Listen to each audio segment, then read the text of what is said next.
Hello and welcome to another We Uplift TV moment. I'm Natalie from Healing Isis and also from Whispering Energy, and today I have the pleasure of talking with Chris Sade. Chris, how are you doing today? It's such a pleasure to see you again. I am doing well. Thank you so much for having me on your show. Oh, when I heard you speak in the Revolution for Evolution, I just didn't have a choice. I immediately jumped and said, "Ooh, I need to talk more with him."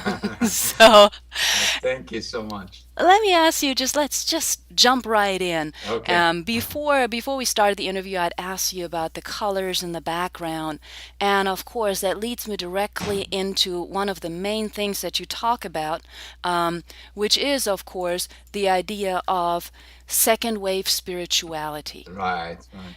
So second wave spirituality. What do you mean when you say second wave spirituality? Well, it's a name that I coined for this worldwide movement that is Mm-hmm. happening in the spiritual world, Mm-hmm. and we are seeing a new arising happening all over the world. We are seeing people, spiritual people from different faith and different culture, Mm-hmm. getting more engaged with their spirituality, realizing Right. that their spirituality has to express itself in relationship to the struggles and the suffering of the world. Mm-hmm. Definitely with ecological issues, but also with democratic rights and human rights and questions of justice. So we are Right. seeing this kind of spontaneous new movement Mm-hmm. arising all over the world where Mm-hmm. spirituality is joined with the idea of global justice. Right.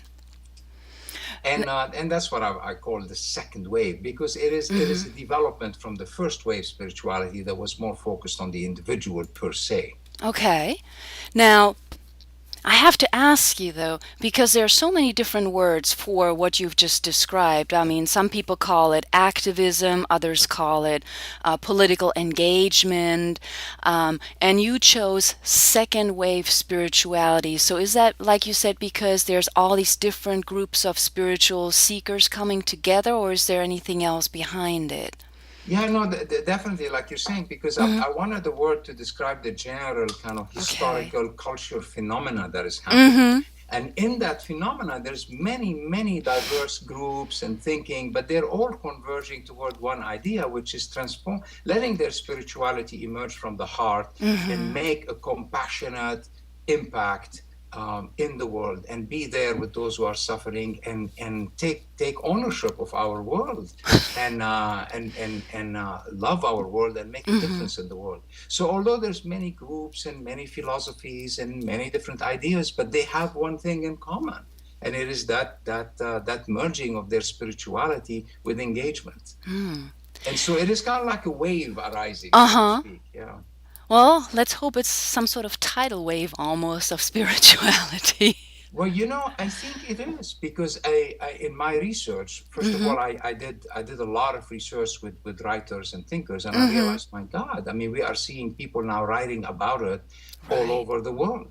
Yeah. African thinkers, Middle Eastern thinkers, European thinkers, Canadians, Americans, Mexican, Mm-hmm. they're all coming with that same. It is as if they're all connected and part of a club, but they're not. They're, Yeah. they're just emerging spontaneously, which makes us think that there is something happening as far as a wave. And also, Natalie, if I might say, we're Mm-hmm. seeing a lot of people getting involved, especially young people. But we're seeing it. I mean, the level of nonprofits that has Mm-hmm. that has quadrupled in the last 10 years. It has quadrupled, and the level of people engaged in ecological issues and justice issues Mm-hmm. is just amazing. And you said something that I find really interesting. The people from all over the world, from different backgrounds, seemingly having the same idea. And Yes. when I did my research way back when, I found similar things where philosophers from different countries who we know have never talked with one another write the same ideas out. Exactly. How do you think that happens? Is it just universal energy coming down, or how does that happen? I mean, I think so. We can call it Mm-hmm. universal energy. We can call it something moving in Mm-hmm. our collective unconscious, or we can speak about the spirit. I mean, I Mm-hmm. think that's the spirit. the spirit is maturing in us. And then Okay. we are realizing that spirituality is not only about the self and about finding inner peace, which is Mm-hmm. tremendously important, but this is just the beginning. But it's also about feeling the hunger of the divine. And especially now there's a lot of talk about the divine feminine, this Right. incredible compassion of the divine feminine that is Mm-hmm. saying we cannot see the world suffer as it is suffering, and we just stay in our own retreats and in our own meditation. We have Right. to come out. And, Thich Nhat Hanh that is saying, we have to meditate in action right now. Mm-hmm. And then Sally McFaig in Canada is talking about ecological theology. And of course, our beloved Andrew Harvey that is all over the world speaking about sacred activism. But Right. you're exactly right. They're Uh-huh. almost saying the same essential thing. And Mm-hmm. most of them have never talked with each other. I know, it's amazing. Yeah, or Beverly Lanzetta in New Mexico that's talking Uh-huh. about global spirituality and bringing Gandhi and bringing Martin Luther. And I mean, it's like something is shifting in our Yeah. consciousness. It's an amazing historical phenomena that is happening. You mentioned something else, and I think that's often a concern when we're talking about spirituality. You mentioned people from all over the world and also younger people, because Yes, very often I think what we see is people more our age yes. doing the spiritually open stuff. But how do we get more younger people involved other than via political or ecological activities? How do you think that connects? Because young people are, after all, I suppose, our future. So how do we get more Definitely. of them in? Definitely. I think young people, as we all know, they are hungry for a Hmm. cause. They want to Hmm. know that they can make a difference in the world, and Right. that's why, unfortunately, we find a lot of them swayed in fundamentalist movement, things like that, because they Hmm. feel that that's going to give them meaning in their life, and it's going to give them a direction. And Right. I think as spiritual leaders and teachers and ministers and all of that, we have to be able to raise that voice and say, look, the world needs you today. The Hmm. earth needs you today. We need your energy. We need you to get involved. And that your involvement will make a difference because there are millions and millions of good, decent hearted, spiritually inclined people who are ready to make a difference. And we're seeing it. I mean, Hmm. part of the Arab Spring, for example, in the Arab world, a lot Yes. of them were young, spiritual Muslims, and some of them were Christians, Hmm. and who felt that they need to make a difference versus democratic rights, and they did. And a lot of Hmm. them went down on the street. It was very peaceful, and they spoke, and it did make a difference. I think that's a very good point because I often, when I talk with young people here in the U.S., I often hear it doesn't make a difference, and I don't vote because my vote is not being counted. And I constantly try to tell them it's counted. It may not end up the way Yes, that you want it, yes, but it's exactly, counted. So you're exactly. right, especially when we look at the Arab countries and some of the peaceful revolutions there. Yes, A lot of young yes. people believed in their power. Yes, Yeah, exactly, that's exactly.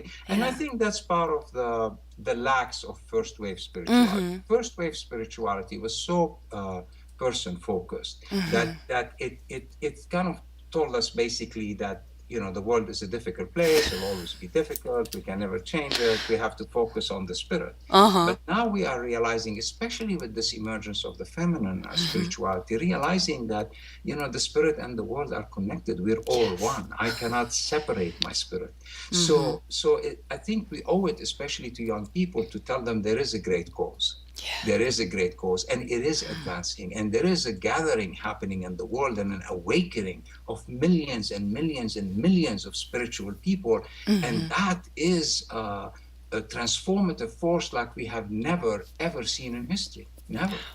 Wow. And it's going to take time, of course. It's not Nothing happens quickly, Right. but it is something I think historically unprecedented at that level. Yeah. Well, and looking at it, there has been this huge mass of peaceful revolutions of one sort or another, Yes, really in a short time, historically speaking, in a very short time. So there seems to be some kind of explosion going on, definitely. Yeah. very, very much so. I mean, I think when we did the worked with Whispering Hope, Energy. energy, Whispering Energy. Hmm. Well, I like the word hope. I I think know. We love it it's too. Whenever you say it, we it's a go, "Oh, this is fancy word. nice." I was giving the example of Lebanon and the Cedar Revolution, and Hmm. 25% of the inhabitant of the country went down on the streets, Mm-hmm. and women and their children and old people and grandparents and cousins, Right. and about 1.25 million of people peacefully, Mm-hmm. totally peacefully come together, Muslims and Christians, with Mm-hmm. people having the cross painted on one side and the crescent on the other side, and Yes. they spoke for democracy. Mm-hmm. And then Lebanon was liberated Mm-hmm. within 24 hours from an occupation Right. of Syria and another country. Mm-hmm. So uh, it is happening. Then, of course, it happened in Georgia also. It Mm-hmm. happened in different places. And we're living now post Gandhi and post Martin Luther King and post Mandela and post Mother Teresa. So now we know that we are different human beings for that. Yeah. Wow. Chris, I know we could talk for a long, long time about this. I have so many questions, but I know we're also running out of time. So for right now, I just want to really thank you, and I know we'll talk again soon. So thank you so much, Chris, for your time. And thank you, Natalie, for what you're doing.